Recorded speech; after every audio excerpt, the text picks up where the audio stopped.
எல்லா தெய்வங்களையும் வணங்கி எனக்கு இந்த அரிய கலையான ஜோதிட கலையை கற்றுக் கொடுத்த குருவையும் வணங்கி இந்த அருமையான நேரத்தில் சனிப்பெயர்ச்சி பலன்கள் பற்றி பார்க்கலாம். ரிஷப ராசிக்கு 9ஆம் இடத்தில் இருந்து வந்த சனிபகவான் 10ஆம் இடமான கர்மஸ்தானத்திற்கு பெயர்ச்சி அடைய இருக்கின்றார்.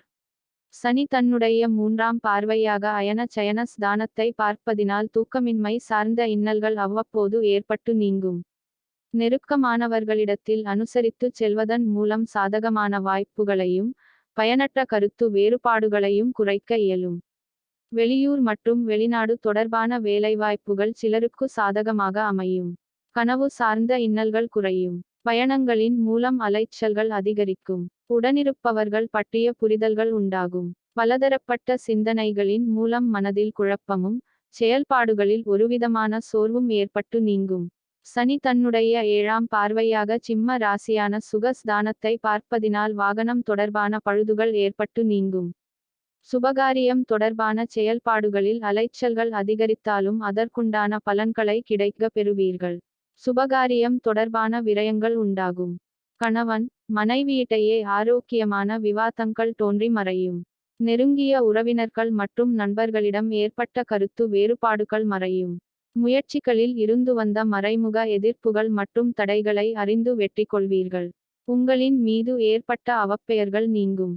சனி ராசிக்கு 10ஆம் பாவகத்தில் அமர்ந்திருப்பதினால் நிதானமான செயல்பாடுகள் உங்கள் மீதான நம்பிக்கையை மேம்படுத்தும். நிலையான வருமானம் பற்றிய சிந்தனைகள் அதிகரிக்கும்.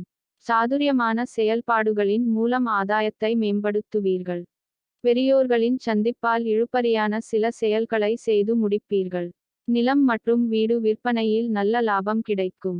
விவசாய பணிகளில் சந்தை நிலவரங்களை அறிந்து அதற்கேற்ப பயிர்களை தேர்வு செய்வது நல்ல முன்னேற்றத்தை உருவாக்கும். கிடைக்கும் சிறு வாய்ப்புகளிலும் குறைவில்லாமல் உங்கள் திறமையை வெளிப்படுத்துவது உங்களின் மீதான நம்பிக்கையையும் பொருளாதார மேன்மையையும் உருவாக்கும். தனம் சார்ந்த நெருக்கடிகள் குறையும். வீடு மாற்றம் தொடர்பான முயற்சிகள் கைகூடும்.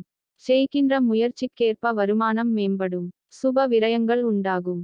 ஆலோசனைகளின் மூலம் அவ்வப்போது சிறு குழப்பங்கள் ஏற்பட்டு நீங்கும். உடல் ஆரோக்கியத்தில் மூட்டு சார்ந்த வலிகளும் காது தொடர்பான பிரச்சனைகளும் மற்றும் குடல் சார்ந்த இன்னல்களும் கட்டுப்பாட்டுக்குள் வரும். குளிர்ச்சியான உணவுகளை குறைத்து கொள்ளவது நல்லது. நடைபெற இருக்கின்ற சனிப்பெயர்ச்சியில் முயற்சிகளில் இருந்து வந்த சோர்வும் பணி நிமித்தமான பிரச்சனைகளும் சேமிப்பில் இருந்து வந்த தடைகளும் படிப்படியாக குறையும்.